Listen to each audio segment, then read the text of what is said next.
अस्सलामुअलैकुम। आज हम पढ़ने जा रहे हैं डिसेबिलिटी। डिसेबिलिटी 3 तरह की होती है। 3 टाइप ऑफ डिसेबिलिटी। डिसेबिलिटी 3 तरह की होती है। एक कॉग्निटिव डिसेबिलिटी होती है, एक होती है आपकी इंटेलेक्चुअल डिसेबिलिटी होती है, और आपकी एक जो होती है वो फिज़िकल डिसेबिलिटी होती है। जो पिक्चर आपके सामने है ये कॉग्निटिव डिसेबिलिटी है। कॉग्निटिव डिसेबिलिटी में क्या होता है कि वो किसी चीज़ पे अटेंशन कंटिन्यू नहीं दे पाता। पहली प्रॉब्लम्स होती है ये। इस तरह का बच्चा जो होता है वो कॉग्निटिव डिसेबिलिटी में होता है। वो अटेंशन दिला रहा है, टीचर पढ़ा रहा है, लेकिन उसका अटेंशन कहीं और है।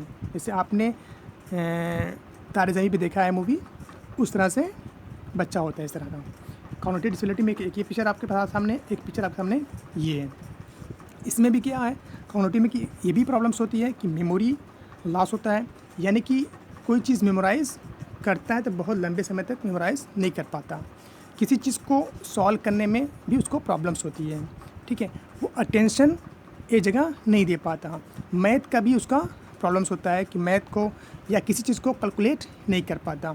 वो रीडिंग तो करना चाहता है बट वो रीडिंग नहीं कर पाता। विजुअल डिसेबिलिटी भी होती है इसके अंदर। जैसे तारे ज़मीं पे बच्चा है जो पढ़ाती है तो उसको कुछ उल्टा दिखता है, यानी हर चीज़ उसके माइंड से क्या होती है वो मेमोरी में नहीं ले पाता, नहीं वो कुछ और उसको दिखता है, वो जो देखना चाहता है वो कहीं और चला जाता है। ये कॉग्निटिव डिसेबिलिटी में आता है। उसके बाद आपके बाद आ रहा है इसके बाद इंटेलेक्चुअल डिसेबिलिटी। ये बच्चा आपके सामने है, सामने पिक्चर आपको दिख रही होगी। ये बच्चा कुछ लिखना चाहता है, पढ़ना भी चाहता होगा, लिखना चाहता है, वो कुछ करना चाह रहा है लेकिन वो कर नहीं पा रहा है। वो बहुत ध्यान दे रहा है, देखिए इसमें बच्चे में बहुत ध्यान दे रहा है लिखने के लिए, लेकिन वो प्रॉपर लिख नहीं पाता। तो वो एक तरह का इंटेलेक्चुअल प्रॉब्लम्स होता है। उसके बाद आपके पास आ रहा है फिज़िकल डिसेबिलिटी। फिज़िकल डिसेबिलिटी अपर में भी होती है और लोअर लाइन में भी होती है। जो आपके पिक्चर है ये लोअर लाइन में प्रॉब्लम्स हैं, ये लोअर फिज़िकल डिसेबिलिटी है, यानी लोअर में इसके प्रॉब्लम्स है, इसलिए क्या है ये व्हीलचेयर पे चल रहा है, यानी इसका पैर काम नहीं कर रहा। और ये जो फिज़िकल डिसेबिलिटी होती है ये पैदाइशी हो सकती है या फिर पैदा होने के कुछ दिन बाद एक्सीडेंट हो जाए या कोई और प्रॉब्लम्स हो जाए, पोलियो हो जाए, कोई प्रॉब्लम्स हो जाए, तो वो क्या है फिज़िकल डिसेबिलिटी में आता है, जो एक नॉर्मल बच्चे से अलग वर्क करता है। चलने में प्रॉब्लम्स होती है, कैच करने में प्रॉब्लम्स होती है, थ्रो करने में प्रॉब्लम्स होती है, ये प्रॉब्लम्स होती है। फिज़िकल हो गया आपका, अब ये आपका इंटेलेक्चुअल डिसेबिलिटी हो गई, और आपकी ये क्या हो गई कॉग्निटिव डिसेबिलिटी हो गई, ठीक है। अब इसमें क्या दे रहा है आपके जो बुक में दिया हुआ है, इसमें दिया है types of disability. Cognitive disability जो आपने अभी देखा, इसमें भी यही चीज़ दिया हुआ है कि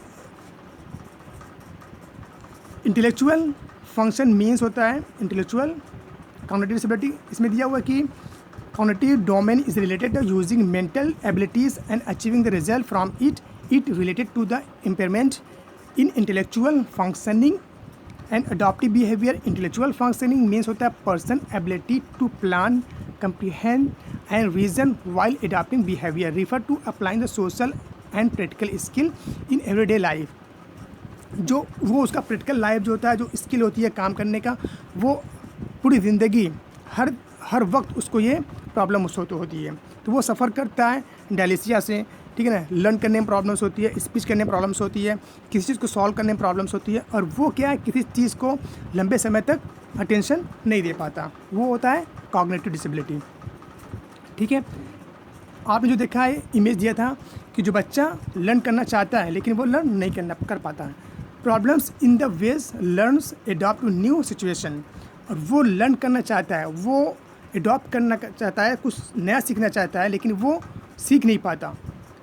problems in the ways learners adopt to new situation. वो नई सिचुएशन में आना चाहता है लेकिन वो आ नहीं पाता। वो करना चाहता है, कुछ करना चाहता है, लेकिन वो कर नहीं पाता क्योंकि वो इंटेलेक्चुअल डिसेबल होता है, ठीक है। उसके बाद आपका आ रहा है फिज़िकल डिसेबल। फिज़िकल डिसेबल यहाँ पे दिया हुआ है कि दिस इंक्लूड्स अपर और लोअर लाइम्स लॉस कर दिया हो, या फिर बचपन से ही कोई प्रॉब्लम्स उसके अंदर हो, ठीक है, या फिर उसको कोई चीज़ दिमागी प्रॉब्लम्स हो, फिर या उसको हेयरिंग प्रॉब्लम्स हो, सुनने में प्रॉब्लम्स हो, किसी चीज़ को देखने में प्रॉब्लम्स हो, या कोई पार्ट, कोई organs of the body different होता है, coordination with the different organs of the body, a part of this respiratory disorder, ठीक है, and sleep disorder are also consider the physical disability. ये सब क्या है, फिजिकल डिसेबिलिटी में आता है। ठीक है, आप समझ गए हो कॉग्निटिव डिसेबिलिटी। ठीक है, ये कॉग्निटिव डिसेबिलिटी हो गया आपका, बच्चा बैठा हुआ है, टीचर पढ़ा रहा है, लेकिन उसका अटेंशन बोर्ड पे नहीं, कहीं और है। ठीक है, और ये भी क्या आता है, कॉग्निटिव में भी आता है, कॉग्निटिव में आता है ये भी, और ये आता है आपका इंटेलेक्चुअल में आता है ये, और आपका ये जो आता है ये फिज़िकल में आता है। ठीक है, ये फिज़िकल प्रॉब्लम्स होती है। इस तरह के बच्चे कॉग्निटिव और फिज़िकल और इंटेलेक्चुअल डिसेबल होते हैं।